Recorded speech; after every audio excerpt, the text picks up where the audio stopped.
Hola amigos, muy bienvenidos a Buenas Noticias TV. Seguimos con nuestra serie sobre la actualidad de los libros de la Biblia. Aunque hace siglos que se escribieron, aún hoy encontramos enseñanzas muy útiles para la vida diaria. Vamos a hablar en esta ocasión del libro de Colosenses. Lo haremos con el pastor evangélico Paco Sánchez, que pastorea la Iglesia Evangélica en San Martín de la Vega, un pueblo de Madrid. Te invitamos a compartir tu opinión en nuestras redes sociales, el Facebook, el Twitter, respondiendo a esta pregunta. ¿Cuál es tu versículo favorito de Colosenses? Cuéntanos también cómo te ayuda este programa. Es importante para nosotros saberlo, saber esos detalles de cómo Dios lo usa en tu vida. Y lo puedes hacer igualmente por las redes sociales o por el WhatsApp, como ya estáis haciendo al 673-466-366. Vamos ya con nuestra entrevista. Paco, muy bienvenido y gracias por aceptar nuestra invitación. Muchas gracias a ti, encantado de estar aquí. Pues vamos a hablar sobre Colosenses y lo primero que a mí me viene a la mente es qué motiva al apóstol Pablo, ¿no?, a escribir esta carta. Muy bien, para entrar en situación yo creo que sería bueno hablar un poco de dónde estaba Colosas, qué iglesia era esta. Colosas estaba situada en una provincia romana, en una región que se llamaba Frigia, en el Asia Menor. Estaba como unos 160 kilómetros al este de Éfeso, donde aparecen las 7 iglesias de Apocalipsis, y en un valle llamado Lico. En este valle había 3 ciudades en las que había iglesias cristianas, ¿no? Una era Hierápolis, otra era Colosas y otra era Laodicea. Esta ciudad era la ruta comercial más importante de norte a sur, de este a oeste, hasta que se trasladó a Laodicea. Y la iglesia de Colosas comienza cuando Pablo estaba viajando por Éfeso. 4 o 5 años más tarde, Epafras, que se supone que es el fundador de la iglesia o el pastor, visita a Pablo. Pablo está en Roma, en la cárcel, está allí encarcelado y le visita y le cuenta cómo está la iglesia, cuál es el resultado de estos 4 o 5 años que lleva funcionando y le cuenta cosas buenas que estaban sucediendo y cosas no tan buenas, cosas malas. En realidad, una herejía que se la conoce como herejía colosense, que estaba tratando de introducirse en la iglesia para menoscabar la imagen que la iglesia tenía de Cristo y acabar con la fe de los cristianos. Entonces Pablo escribe, motivado por esto, escribe la carta a los colosenses, escribe otras 3 cartas más cuando está allí en Roma preso, y la envía a Colosas mediante un colaborador suyo llamado Tíquico. Le envía con la carta de los colosenses y con la carta a Filemón para que sea leída en esas iglesias. Ajá. Bueno, todas estas ciudades que están mencionando están en lo que hoy conocemos como Turquía. De hecho, Éfeso sigue todavía allí en Turquía, ¿no? Me sorprende que tan pronto, en aquella época de la iglesia cristiana, ya hubiera herejías, ¿no? ¿Cómo es posible que tan pronto se desarrollaran herejías dentro de la iglesia? Bueno, desde el Edén había oposición a todo lo que era de Dios, ¿no? Entonces no es tan raro que hubiera herejías. De hecho, esta no sería una nueva herejía, sería como una nueva forma de una herejía, porque desde que Cristo se fue había grupos que querían enseñar otras cosas. Entonces, teniendo en cuenta que lo que presenta esta carta como tema central es la grandeza, la supremacía de Cristo, que Él es suficiente, que Él es el único mediador entre Dios y los hombres, y que en Él está toda la plenitud de la deidad, se levantan herejías que quieren contrarrestar todo esto, ¿no? Entonces vemos cómo esta herejía colosense en realidad no era nada nuevo, simplemente era algo que quería hacer que los cristianos que habían tomado la decisión de seguir a Cristo en Colosas, pues fueran confundidos y quitarle la imagen que tenían de Cristo. Estos falsos maestros que enseñaban doctrinas de este tipo estaban llenas de misticismo y de ascetismo. Yo creo que el único motivo que les movía era simplemente de deshacer la imagen que los cristianos tenían acerca de Jesucristo. Jesucristo era el único mediador, era suficiente, y le presentaban como si fuera una especie de fantasma, porque ellos se basaban en que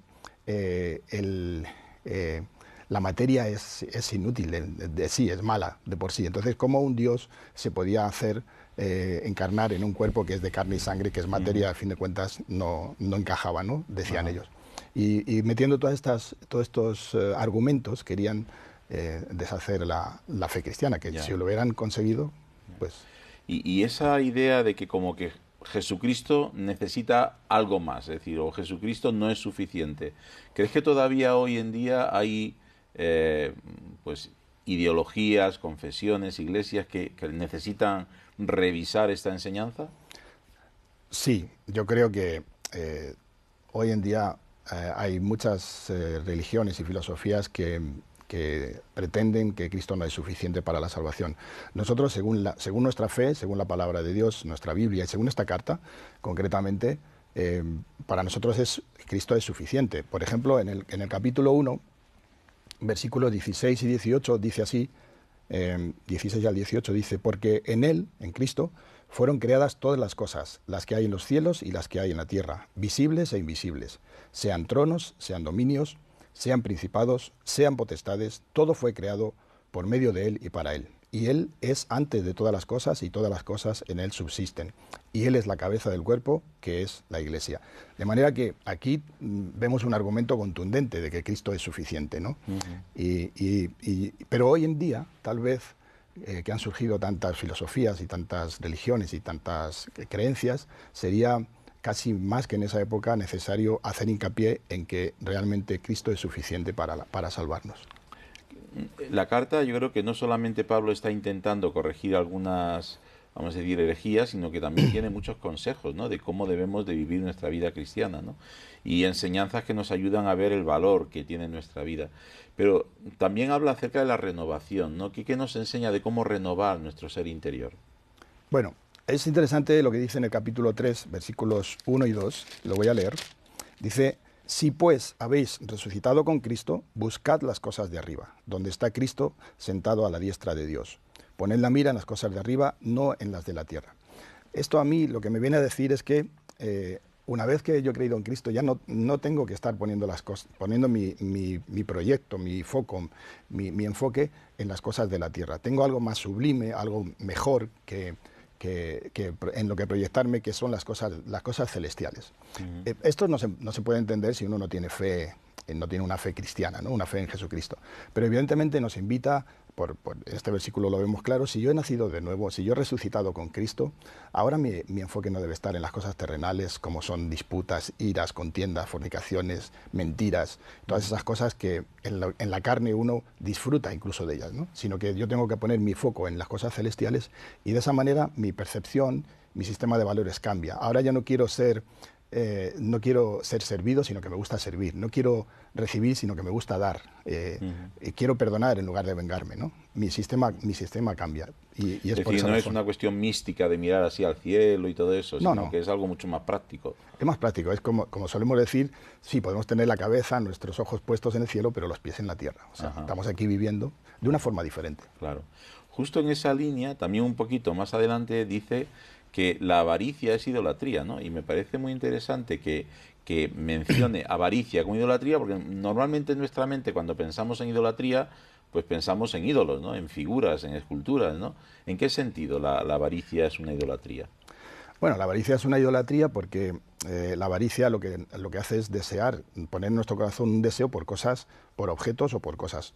A lo mejor en esa época eran imágenes, pero en esta época tenemos variedad de ídolos. Hoy podemos idolatrar a un hombre, hoy podemos idolatrar a una mujer, a un artista, a un lugar. A futbolista. A un futbolista, sí. Bueno, de esto sabemos mucho los que seguimos fútbol, ¿no? A mí no me gusta mucho el fútbol, pero sé que hay ídolos. Lo que está diciendo es eso, en el versículo 5 del capítulo 3, cuando dice que la avaricia es idolatría, es que Dios considera que todo lo que nos llama la atención, todo lo que nos obsesiona, todo lo que quita el foco de Él y lo pone en otra cosa, es una idolatría, porque Él dice en los mandamientos, en el segundo mandamiento, que no te harás imagen y no tendrás ídolos delante de Él. No, yo creo que en nuestra sociedad hay mucha gente hoy en día, ¿no?, que su ídolo es el dinero. Sí. Y el dinero no para poder tener techo y comida, sino el dinero para acumular y movidos por esa idolatría hacia el dinero, pues son ávaros y son personas que realmente su corazón lo tienen sujeto a esa avaricia, ¿no? Sí. Y liberarnos de esa avaricia yo creo que es algo importante para poder vivir una vida, como mencionabas antes, ¿no?, de generosidad, de amor al prójimo, de lo que nos enseñó Jesucristo como modelo, ¿no? interesante que al final de la carta también el apóstol Pablo le dice a los esclavos, Sí. pues que, bueno, que sigan sujetos a sus amos, ¿no? Y que sean buenos, obedientes, ¿no? ¿Estaba de alguna forma defendiendo la esclavitud, Pablo? Yo creo que definitivamente no. Yo creo que todo lo contrario, Pablo y la Biblia, el mensaje del Evangelio, es precisamente la libertad del individuo. No es que siga siendo esclavo para siempre. Cuando un esclavo recibía la fe de Jesucristo, la fe de los Evangelios, su corazón era cambiado. Y al cambiar su corazón ya no servía desde una imposición o desde el temor, sino que servía por amor, por responsabilidad. De manera que incluso los amos, cuando eran tocados de su corazón por la fe de Cristo, cambiaban y trataban más dignamente a los siervos, incluso ya no considerándolos esclavos, porque antes tenía menos valor que una silla, pero cuando Cristo cambia el corazón, entonces el concepto cambia y como digo, el esclavo ya no se siente esclavo, sino que se siente un trabajador digno y trabaja con otra forma de verlo, con responsabilidad, con amor. Claro, claro. No, y claro, hay que complementar la enseñanza de lo que está diciendo aquí Pablo con lo que enseña en otros lugares, ¿no? Realmente ahí vemos que la palabra de Dios anima a aquellos que puedan ser libres a liberarse, ¿no? Y creo que aquí lo que está dando es precisamente cómo deben relacionarse. También le dice a los amos, ¿no? Cómo deben de tratar a los esclavos, ¿no? Sí, sí. De modo que no es tanto un apoyo a la esclavitud, sino un cambio en las relaciones que va a poner el fundamento para que llegue un momento en que haya pues una libertad sin, vamos a decir, sin violencia y sin revoluciones. Exacto. Que tanto daño han traído a nuestra sociedad, ¿no? Exacto. Para terminar, hay muchos versículos, hay muchas enseñanzas en Colosenses. ¿Con cuál te quedarías? Bueno, yo he elegido para esta ocasión, en el capítulo 3, dos versículos, el 23 y el 24, que dicen: y todo lo que hagáis, hacedlo de corazón, como para el Señor y no para los hombres, sabiendo que del Señor recibiréis la recompensa de la herencia, porque a Cristo el Señor servís. A mí estos dos versículos me llaman especialmente la atención porque me vienen a decir que ya no siga trabajando con el mismo objetivo, con la misma motivación que lo hacía antes. O sea, tiene que cambiar mi motivación. Si antes yo trabajaba para hombres y lo hacía regañadientes y me quejaba y quería más sueldo y todas estas cosas que solemos ver en la sociedad, ahora, como me indica este versículo, tengo que hacerlo todo de corazón. No tengo que mirar otros intereses, sino hacerlo de corazón, sirviendo al Señor, sirviendo a los hombres, pero como si se sirviera a Dios. O sea, sirvo a Jesús a través de servir a los hombres. Es la forma más clara de servir a Dios, ¿no? La que más se asemeja. Y además ya no pongo mi mira o mi foco en lo que voy a recibir, de los hombres, sino que mi intención es poner mi mirada en la herencia que voy a recibir de Cristo. La recompensa va a venir del Señor y esa va a ser mucho mejor. Si pongo mi mirada a los hombres, yo puedo defraudarles o ellos a mí, pero si la pongo en Cristo, Él nunca me va a defraudar. Claro, claro. Bueno, pues animamos a nuestra audiencia a que hoy cojan la palabra de Dios, que vayan al libro de Colosenses, que lo lean. Seguro que van a encontrar enseñanzas que le van a ser útiles en su vida.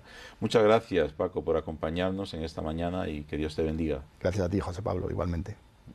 Pues te animamos a leer la Biblia y por eso las iglesias evangélicas quieren regalar este Evangelio de San Juan. Si todavía no lo tienes, llámanos al teléfono 91 743 4400 y te lo haremos llegar gratis. Y para todos aquellos que formáis parte del Club de Amigos, en esta ocasión sorteamos este libro titulado Dios el Padre, Dios el Hijo, un libro del famoso teólogo Martin Lloyd-Jones, un regalo que nos llega gracias a la editorial Peregrino. Necesitamos amigos que se unan a nuestro club para seguir regalando la Biblia y ofreciendo ayuda espiritual a nuestra audiencia. Anímate, entra en nuestra web, llámanos o mándanos un WhatsApp y te explicaremos cómo hacerlo. Gracias por tu atención en este día y no lo olvides, tú vales mucho para Dios.